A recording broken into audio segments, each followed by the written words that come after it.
അപ്പം ഇന്നൊരു സൺഡേ ആണ്. കാലത്ത് നേരത്തെ തന്നെ എണീറ്റ് വീട്ടിലെ പണികളൊക്കെ ഒരുക്കി കുളി കഴിഞ്ഞു.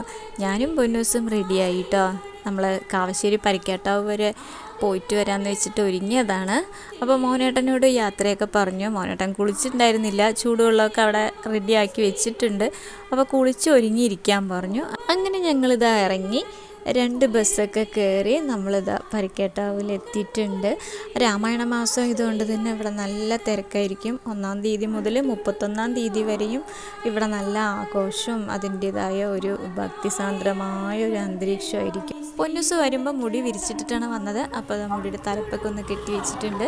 അപ്പം നമുക്ക് ഇവിടെ ഫ്രണ്ടിൽ നിന്ന് തന്നെ രാമായണ പാരായണമൊക്കെ കേൾക്കുന്നുണ്ട്. എല്ലാ ദിവസവും ഇവിടെ പാരായണം ഉണ്ടായിരിക്കും കേട്ടോ. ഇത് വായിക്കുന്നത് എൻ്റെ ഹൈസ്കൂളിൽ പഠിപ്പിച്ച മാഷാണ്. മാഷ് തന്നെയാണ് എല്ലാ ദിവസവും ഇവിടെ രാമായണം പാരായണം ചെയ്യുന്നത്.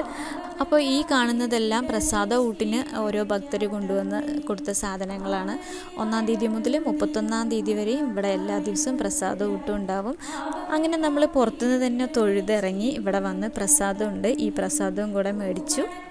അതിനുശേഷം പ്രസാദ ഊട്ടിനുള്ള വരിയിലും നിന്നു. നല്ല തിരക്കാണ്, പൊതുവേ തിരക്കാണ്. ഇന്നിപ്പോൾ ഞായറാഴ്ചയാണ്, പറഞ്ഞറിയിക്കാൻ പറ്റാത്ത അത്രയും തിരക്കുണ്ട്. എന്തായാലും ഞങ്ങൾ നിന്നിട്ടുണ്ട്.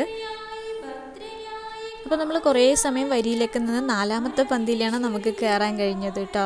ഇത് വന്നു കഴിഞ്ഞാൽ ഇവിടെ വാഴയിലയിൽ നല്ല സദ്യയാണ്. ചോറ്, സാമ്പാർ, പിന്നെ മത്തനും പയറും കൂടിയിട്ടുള്ളൊരു കറി, പിന്നെ വാഴയ്ക്ക് ഉപ്പേരി, പിന്നെ നാരങ്ങ അച്ചാർ, പിന്നെ പപ്പടം, പായസം. അങ്ങനെ നല്ലൊരു സദ്യയൊക്കെ കഴിച്ചു. ഞങ്ങൾ കുറച്ച് സമയം അവിടെ ഇരുന്നു. അതിനുശേഷം നമ്മൾ പടിഞ്ഞാറേ നടയിൽ കൂടെ അങ്ങോട്ട് പുറത്ത് വന്നിട്ടുണ്ട്. നമ്മൾ പൂരത്തിന് നട തുറക്കൽ വീഡിയോ ഇട്ടിട്ടുണ്ട്, അതിലുള്ള സ്ഥലം തന്നെയാണ്. പക്ഷേ ഇപ്പോൾ ഇവിടെയൊക്കെ ഇങ്ങനെ പുല്ലും കാട് പോലെയൊക്കെ കാണാം. അപ്പോൾ ആ പാടത്തിൻ്റെ തൊട്ടപ്പുറത്ത് കാണുന്നതാണ് നമ്മുടെ ഈടുവെടിയാൽ. എന്തായാലും നമ്മൾ വീട്ടിലേക്കൊന്നും പോകാൻ നിന്നില്ല. മോനേട്ടനെ അവിടെ തനിച്ചാക്കിയിട്ടല്ലേ വന്നത്. അപ്പോൾ നമ്മൾ അവിടെ നിന്ന് തന്നെ ബസ് കയറി ഞാനും പൊന്നൂസും ഇവിടെ തിരിച്ചെത്തി. വന്നപാടെ പ്രസാദം കയ്യിലുണ്ടായിരുന്നു. കുറച്ച് മോനേട്ടനെ എടുത്ത് വെച്ചതാണ്, അത് വന്ന് കൊടുത്തു. മൂപ്പര് കുളിയൊക്കെ കഴിഞ്ഞ് കുട്ടപ്പനായിട്ട് ഇരിക്കുന്നുണ്ടായിരുന്നു. ഞാൻ ചോറ് ഇവിടെ എടുത്ത് വെച്ചിട്ടുണ്ടായിരുന്നു, അതൊക്കെ എടുത്ത് കഴിച്ചിട്ടിരിക്കണോ. അപ്പോൾ പ്രസാദം കൂടെ കൊടുത്തു.